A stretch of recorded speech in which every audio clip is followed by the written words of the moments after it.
ইমান ভাল লাগিছে আৰু আপুনি শিৱসাগৰৰ কাৰণে যিখিনি কৰিছে সেইখিনিৰ প্ৰতি সদায় শিৱসাগৰ আপোনাৰ ওচৰত কৃতজ্ঞ। অকল শৃংখলচলীয়া কৃতজ্ঞ নহয়, সমগ্ৰ শিৱসাগৰ আপোনাৰ ওচৰত কৃতজ্ঞ।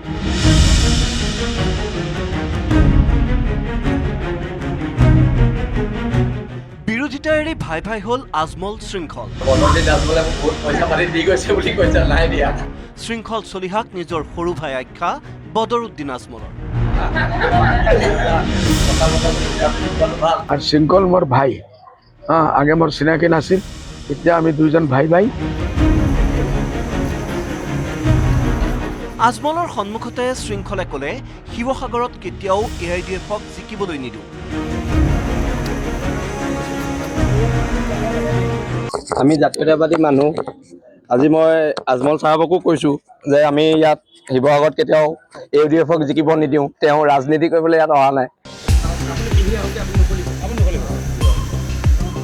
বান বিধ্বস্ত শিৱসাগৰলৈ সাহায্যৰ টোপোলালৈ যোৱা AIUDF প্ৰধান বদৰুদ্দিন আজমল উপস্থিত হ'লগৈ শৃংখল চলিহাৰ ঘৰত।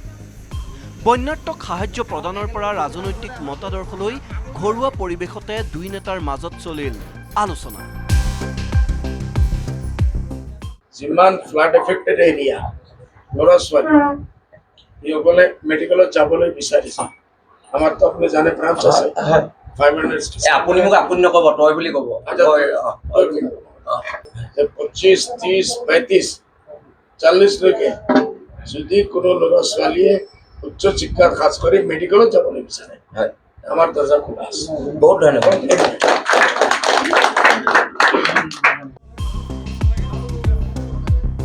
তাৰ পাছতে আজমলৰ ঘোষণা, শৃংখল মোৰ ভাই, ভাইৰ ঘৰলৈ আহিছোঁ। চতুৰ্থবাৰ পঞ্চমবাৰ মুঠতে অহা ছমাহলৈ মই আহিয়েই থাকিম। চতুৰ্থবাৰ আহিম, পঞ্চমবাৰ আহিম, অহা 6 মাহ মই আহি থাকিম। মাজে মাজে অলপ কামৰ কাৰণে যাব লাগিব, এইটোৰ কাৰণে। আৰু শৃংখল মোৰ ভাই, আগে মোৰ চিনাকি নাছিল, এতিয়া আমি দুইজন ভাই ভাই। ভাইৰ ঘৰত ভাই আহিছে, আমি সেইটো যে পাব লাগে সেই সন্মান ইজ্জতটো আমি পাইছোঁ। আৰু এটাই মেছেজ পাইছোঁ যে হিন্দু না মুছলমান এক খুদাৰ সন্তান, সেই মেছেজটো আমি পাই গৈ আছোঁ। আৰু আল্লাহ ঈশ্বৰ ভগৱানৰ নামত আমি মানুহৰ জাতিৰ সেৱা কৰিব লাগে, তাৰ উদ্দেশ্য মোৰ উদ্দেশ্য।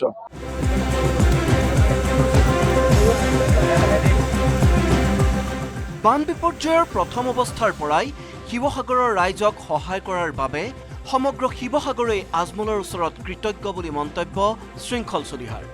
অৱশ্যে বন্যাত্মক সহায়ৰ বাবে বীৰ লাচিত সেনাক অলপ তিনপাত দিবলৈ বদৰুদ্দিন আজমলক দাবী জনালে শৃংখলে। কিন্তু আমাক অলপ টিংপাত লাগিব, আপুনি সেইখিনি আমাক দিব লাগিব। আজি আমি এতিয়াই তিনপাত দিলোঁ, কিমান দিলোঁ? আপুনি এটা বীৰ লাচিত সেনাক দিব লাগিব। এটা বীৰ লাচিত সেনাক আপুনি অলপ টিংপাত দিব লাগিব। 450টা হয় বান এতিয়া বদৰুদ্দিন আজমল ডাঙৰীয়াক অনুৰোধ কৰিছোঁ, বীৰ লাচিত সেনাক অলপ টিংপাত দিবলৈ অনুৰোধ কৰিছোঁ। অ'কে।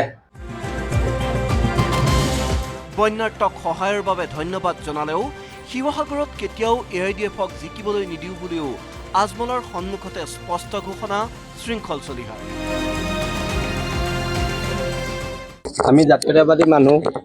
আজি মই আজমল চাহাবকো কৈছোঁ যে আমি ইয়াত শিৱসাগৰত কেতিয়াও AIDFক জিকিব নিদিওঁ। তেওঁ ৰাজনীতি কৰিবলৈ ইয়াত অহা নাই, তেওঁ আহিছে জনতাক সেৱাৰ কাৰণে।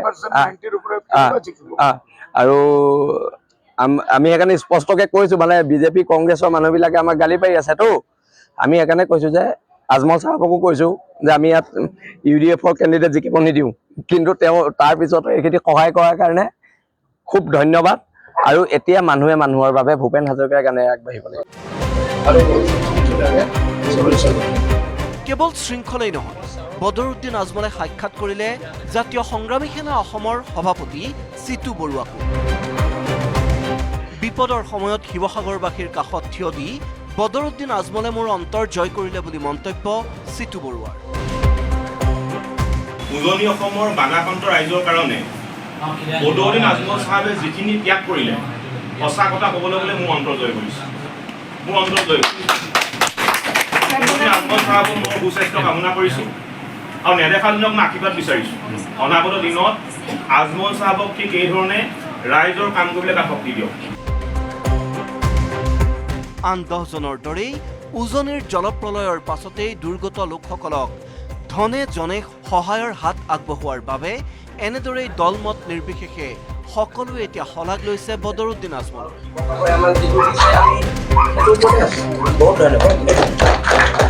শিৱসাগৰৰ পৰা প্ৰদীপ গগৈৰ report, news 18 Assam north east.